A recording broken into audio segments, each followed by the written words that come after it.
train de faire un transfert de collections qui ont été faites notamment par la JPGF du Bourget, qui travaille en Seine-et-Marne, pour récupérer les fouilles qui ont été faites notamment à Compan, avec des collections, enfin des découvertes assez impressionnantes, notamment de l'époque antique. Et donc ça nous donnera l'occasion de pouvoir travailler sur une présentation qui soit plus représentative du territoire actuel de la communauté d'agglomération et introduire donc des collections de Seine-et-Marne. Comme quoi, alors qu'est-ce qui a été trouvé à Compan? Alors à Compan, ce qui a été trouvé en fait, c'est de façon assez classique sur le territoire, une villa gallo-romaine telle que ce qui est évoqué ici, c'est-à-dire une construction en pierre, en tuiles, une habitation avec des éléments qui sont vraiment liés au mode de vie, donc des bijoux, des pièces de vaisselle, ce genre de choses, et des éléments qui sont liés à l'exploitation du territoire et notamment de l'agriculture.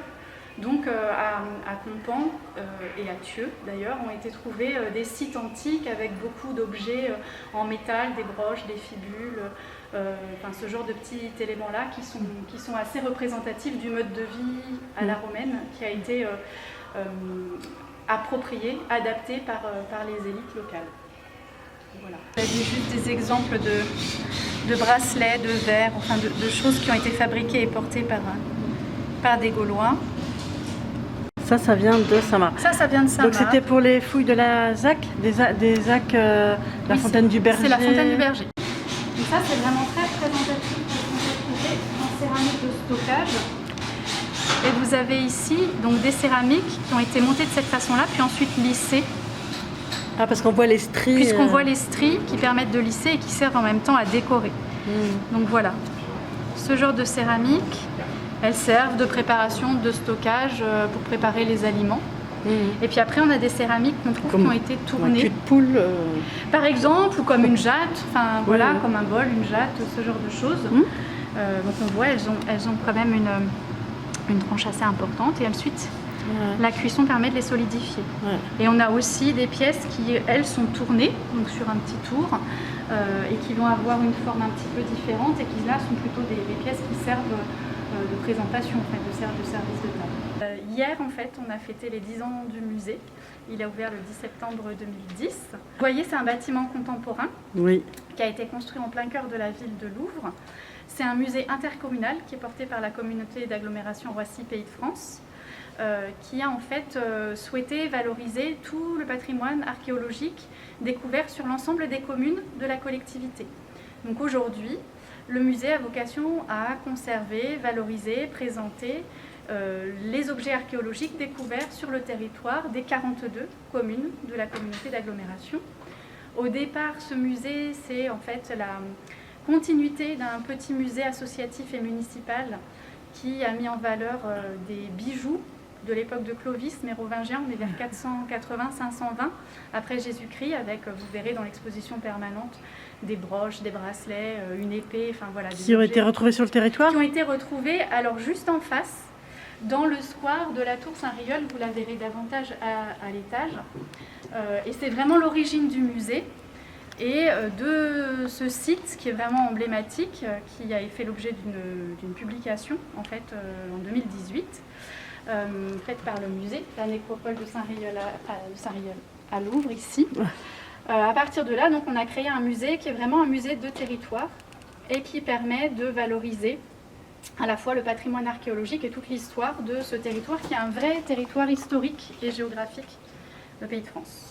Dans la salle d'exposition permanente du musée, qui est donc ouvert au public du mercredi au dimanche.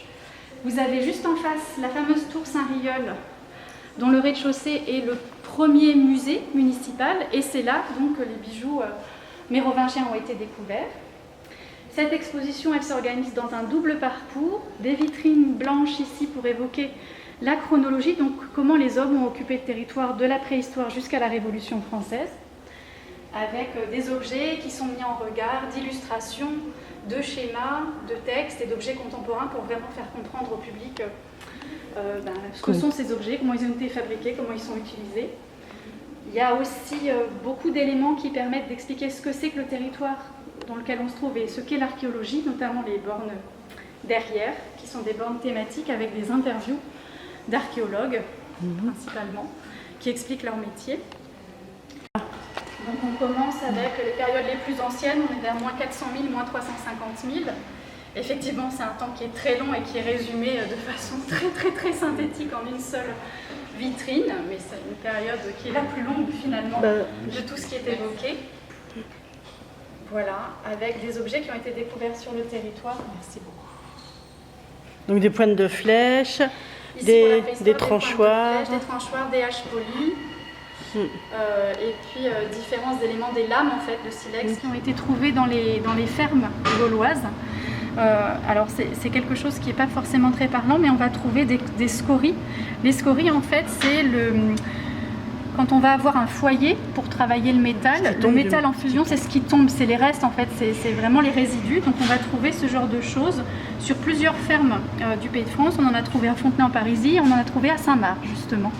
Des scories comme celle-ci, avec des tout petites billes qui sont ce qu'on appelle des battitures, ce qui sont des morceaux de métal qui ont été projetés en fait comme des étincelles. Donc c'est pas forcément très esthétique, en revanche c'est extrêmement intéressant scientifiquement. Que seront présentées des collections provenant de Seine-et-Marne, notamment de Saint-Marc, une ferme gauloise qui est particulièrement intéressante parce que c'est une ferme où on a trouvé le travail du métal, c'est-à-dire que c'était une ferme avec vraiment une vocation agricole, donc culture, élevage, mais il y avait aussi une petite forge qui permettait de retaper des outils. On a trouvé des éléments qui indiquaient que se pratiquait sur place le travail du métal. Donc ça sera pour les journées du patrimoine. C'est quelle date? 19 et 20 septembre. Voilà l'origine de ce cimetière du Haut Moyen-Âge. On a une tombe masculine qui est présentée là-bas, un homme enterré avec ses armes, et 4 tombes de femmes avec des bijoux qui sont vraiment d'une fabrication exceptionnelle, en or, grenat, argent, oui, je vois avec ça, des grenats analysés et qui viennent du Sri Lanka, donc qui ont été importés. Ah bon? Oui, tous ces grenats viennent du Sri Lanka, de l'Inde et du Sri Lanka. Donc on imagine des routes commerciales très denses et des personnes suffisamment riches pour commander en fait ou acheter des bijoux de ce type. Vous avez des bracelets ici avec des grenats, donc ceux-là viennent de Bohême, et des bracelets en forme d'animal, de dragon, où les grenats viennent figurer les yeux, les oreilles, et des dépôts en fait. C'est-à-dire que c'est des personnes qui sont enterrées avec des objets qui sont déposés pour marquer leur rang social, leur importance. Donc là on est vraiment sur une élite, sur une aristocratie de l'époque. L'intérêt en fait de cette découverte recèle visiblement une nécropole inconnue jusque-là et dont l'utilisation s'étale sur plusieurs siècles. Les fouilles s'étendent sur le square extérieur et les archéologues découvrent que le sol sous les ça c'est une femme.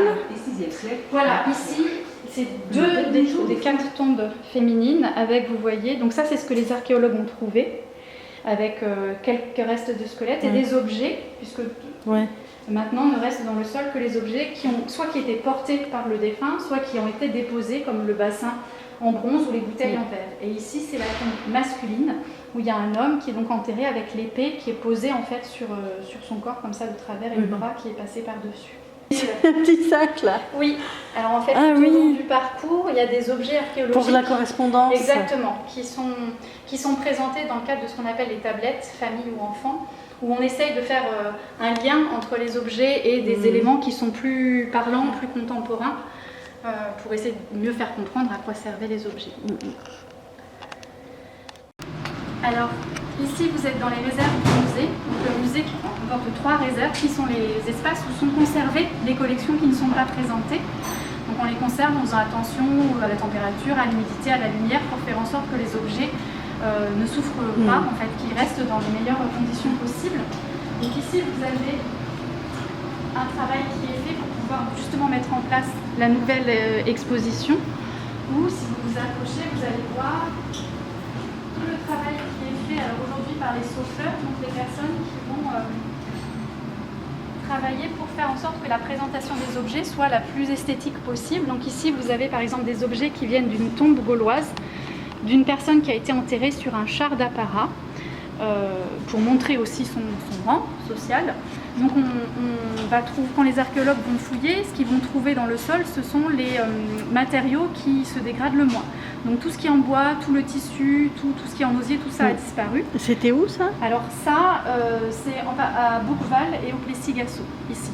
Ces tombes-là, elles étaient là. Et donc on va trouver le cerclage des roues, les morts des filets, des bracelets, des éléments qui étaient des petits clous, des rivets qui servaient à la construction du char. Mais dans cette nouvelle vitrine, on va présenter d'autres éléments. Alors, il faut que j'aille les chercher. Les éléments, et notamment ici.